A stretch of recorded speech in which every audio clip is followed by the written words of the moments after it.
Mix Masala with TG. So we'll be having this episode in Hindi and in English. So it's a mix of English, right? And yeah, Purvi Sharma to you. मैं वैसे basically Ahmedabad से हूँ और मैंने 12th के बाद मैंने bachelors BBA में किया था बीबी इधर MSU अहमदाबाद से HL कॉलेज है। फिर उसके बाद मुझे मास्टर्स नहीं करना था MBA में, तो मैंने फिर 4 साल घर से ही काम किया क्राफ्ट में। तो मतलब तूने BBA किया 3 साल पूरा किया। 3 साल पूरा किया so that is like business. हाँ, बैचलर्स इन बिजनेस मैनेजमेंट। ओह, फिर मुझे लगा मैं मास्टर्स के लिए लाखों रुपए क्यों दूँ, मुझे जाना ही नहीं है, कुछ करना नहीं है। फिर घर से क्राफ्ट का काम शुरू किया, मैं बेचती थी चीज़ें बना के। फिर उसके बीच में मैंने 1 साल फैशन डिज़ाइनिंग किया, वो भी छोड़ दिया। वो पूरा करके मतलब फिर आगे उसका कुछ किया नहीं। फिर अहमदाबाद में एक जगह आर्टिस्ट का Kanoria resident art for centre, तो वहाँ पे 1 साल मैंने फाउंडेशन किया। फिर मुझे पता चला कि मुझे यही लाइन में आगे जाना है, तो फिर इसलिए मैं बड़ौदा ही और एग्ज़ाम दिया। Okay okay. So you said your family were also like in touch with music, like musicians. हमारा बिजनेस है म्यूज़िक की, Okay. इंस्ट्रूमेंट का। Oh, इंस्ट्रूमेंट बनाने का, हाँ, मतलब नहीं, सेल करने का। सेल करने का। Okay. And any member of your family they तो बजाता है क्या? मेरे पापा सब कुछ बजाते हैं, आप कुछ भी दोगे कुछ भी बजा देंगे। ओके और मेरी कज़िन है वो सिंगर है, मेरा एक और कज़िन है वो गिटारिस्ट है। ओके। पर मुझे कभी इंटरेस्ट नहीं रहा है वो बजाने में या कुछ। तो हाँ। मुझे म्यूज़िक सुनने में बहुत पसंद है, पर मुझे वो प्ले करना कुछ आता नहीं। Okay okay. कभी उस तरफ वो ये नहीं हुआ मतलब? हाँ, बहुत ट्राई किया पर नहीं हुआ। Okay okay. तो फिर कनोरिया आर्ट सेंटर के उधर थ्रू फिर थोड़ा कंफर्मेशन और क्लैरिटी मिला हाँ, कि क्योंकि उधर मैंने स्कल्पचर भी किया था और पेंटिंग भी, ड्राइंग्स, और हर महीने हमारे अलग बैच होते थे। तो मुझे क्लैरिटी है कि मुझे इधर ही अब आगे जाना है। ओके।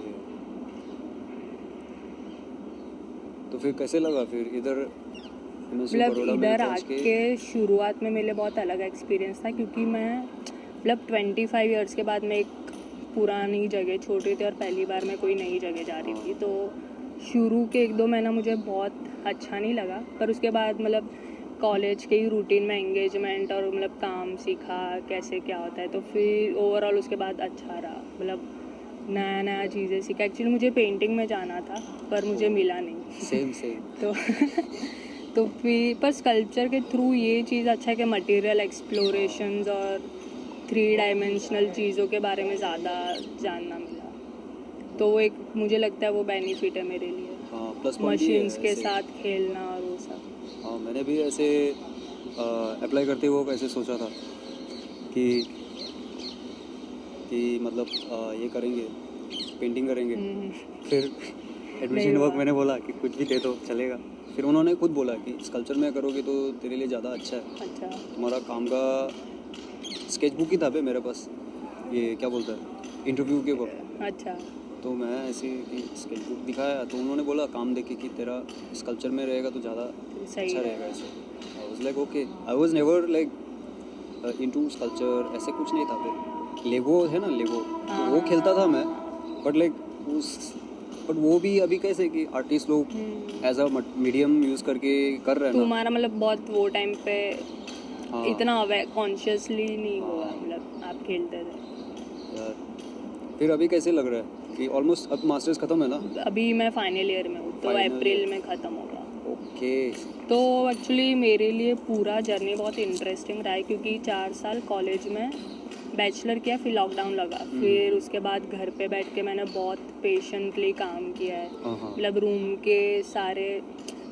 मतलब वो जो मंडेन रूटीन है, क्योंकि बहुत टाइम तक कॉलेज, घर पे इतना टाइम स्पेंड नहीं हुआ, तो जो बेसिक स्किल्स था जैसे क्लीनिंग है, कुकिंग है, उसमें मैं इतना नहीं थी। पर कोरोना की वजह से मेरे बहुत मंडेन रूटीन पे मैंने इम्पोर्टेंस दिया और मैंने बहुत सारी चीज़ें सीखी। ओके और फिर मैंने तो ये कुकिंग और इन सब रूटीन में इन्वॉल्व होने की वजह से मेरे में पेशेंस भी बहुत आया। हाँ तो वो मेरे मतलब आर्ट की फील्ड में उसने मुझे बहुत हेल्प किया। वही टाइम पे मैंने बैठ के बहुत काम किया। उसके पहले इतना फोकस के साथ मैं काम नहीं किया था तो या तो कंसंट्रेशन के साथ, पर अभी मतलब ये टाइम मेरे लिए चेंजिंग रहा है कोरोना। तो फिर आपको क्या लगता है यार, वो लाइक अभी जिस तरह से काम कर रहे हैं स्टूडेंट्स या अपने कंटेम्प्रेरी आर्टिस्ट जितने हैं, तो जनरेशन गैप भी बहुत है और बहुत नया तरीका का काम आ रहा है अभी, जो मतलब सिर्फ अब पेंटिंग में नहीं बैठा है या स्कल्पचर में नहीं बैठा है, डिजिटल में काफ़ी जा रहा है। तो वो सब चीज़ के बारे में आपको क्या बोलना है? लाइक मेरा काम भी एक्चुअली इसी चीज़ मतलब हाँ। कहीं ना कहीं कि टाइम के साथ चीज़ें चेंज होती है, आपको एक्सेप्ट करना है नहीं करना है वो आप पर है, पर रियलिटी में चीज़ें चेंज हो ही रही है और हो गया ही, अभी नहीं तो बाद में भी। और हमसे पहले भी अलग काम था, पर काफ़ी लोगों ने वो चेंज किया है। तो इवोल्यूशन तो होता ही रहेगा और होना भी चाहिए अच्छे तरीके से। Okay, and what is your idea regarding like having wire as your material तो मुझे बैचलर फर्स्ट ईयर से था कि मेरे जैसे ड्राइंग है वैसा ही मुझे स्कल्पचर में ट्रांसफ़र करना है, तो मेरे लाइन क्वालिटीज़ और वो सब था, तो इसलिए धीरे धीरे मैंने वायर है, थ्रेड है, वो एक्चुअली ये सब, और स्कल्पचर में आर्मेचर बनाने के लिए हमें वायर यूज़ करना ही होता है, तो ये आप देखो तो बेसिक एक आर्मेचर जैसा भी क्वालिटी है इन सब। और मेरी एक सीनियर थी, उसको भी मैंने उसको वायर में हेल्प करा, पर उसका काम बहुत एब्स्ट्रैक्ट था। तो वो भी एक रीज़न हो सकता है वायर को लेने में। और मैं ऐसी मटेरियल चूज़ कर रही हूँ कि जो मेरे ओवरऑल काम में थोड़ा सेंसिटिविटी ऐड कर पाए। तो ऐसा भी नहीं है कि मैं वायर में ही पूरा लाइफ काम करूँगी, मुझे अगर मैं एक्सप्लोर करना चाहूँगी और क्योंकि ये लॉन्ग लास्टिंग नहीं है, उसमें भी मुझे प्रॉब्लम नहीं है। पहले जैसे मेरा काम पेपर में था बैचलर थर्ड ईयर में, पर मुझे कहीं ना कहीं रिक्वायरमेंट लगा कि मुझे उसको छोड़ना पड़ेगा, क्योंकि वो मेंटेन नहीं हो रहा है मुझसे उसको मतलब लंबे टाइम तक रखने के लिए, इसलिए फिर मैं वायर पे आई। तो अभी ये भी जैसे अभी जो मेरा तरीका है उन सबको रखने का, वो परमानेंट नहीं है, वो बहुत टेम्पररी है। तो काफ़ी बार गिर जाता है, मैं उसको दोबारा अरेंज करती, तो ये पूरा प्रोसेस भी मैं हर टाइम फिर नई नई जगह पे उनको प्लेसमेंट करके देखती हूँ। तो ये गिरना भी मेरे मतलब जो काम गिर जाता है कैसे भी, तो वो भी मेरे काम का प्रोसेस ही है। Okay, and like do you focus on certain theme या सब्जेक्ट या कुछ नहीं है बेस फॉर योर वर्क? क्योंकि कुछ लोग होता है ना ऐसे कि कुछ आर्टिस्ट लोग होता है कि उनको कोई टॉपिक पर like मेरा ऐसा कि मेरा रिफ्लेक्शन होना चाहिए मेरा काम, मैं जैसी हूँ वैसा। तो मेरा थीम नहीं है, मेरा काम भी मेरे रूटीन पर ही बेस्ड है। मैं अगर आगे जाके मेरे में कुछ चेंज आ रहा है अगर मेरे अंदर मेरी पर्सनालिटी में, तो वो मेरे काम में रिफ्लेक्ट होगा।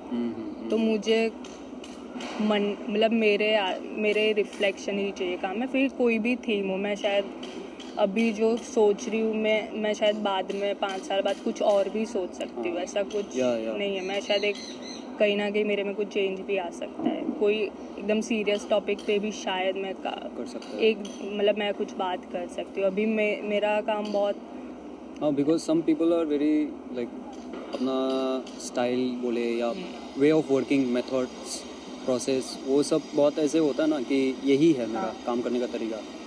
And then but then there are certain cases where artist are actually not even like they use the needed there is no boundary as such even on top of like ऐसा कुछ base नहीं है subject की, यही focus करना चाहता हूँ। तो वैसा मेरे मटेरियल में भी है, जैसे मैं बैकग्राउंड मेरा स्कल्पचर है, पर मुझे ड्राइंग करना भी उतना ही पसंद है। और मैं अलग अलग मीडियम्स भी ट्राई करूँ, जैसे डिजिटल है, मैं वीडियो भी बनाती हूँ। तो मुझे ऐसा नहीं है कि मुझे सिर्फ 3D ही चीज़ें करनी है, मुझसे जो प्रोसेस में मुझे लग रहा है कि इसका रिक्वायरमेंट है, तो मुझे वो भी करना है। Alright. And how has the responses been? अभी तक तो अच्छा लगा है, और मतलब सजेशंस भी आ रहे हैं अच्छे कुछ चीज़ों में कि अगर ये नहीं होता तो अच्छा रहता। ओवरऑल अच्छा है, ये थोड़ा डिस्टर्ब कर रहा है, पर ओवरऑल सबको अच्छा पसंद आ रहा है। Okay people, thank you Purvi Sharma.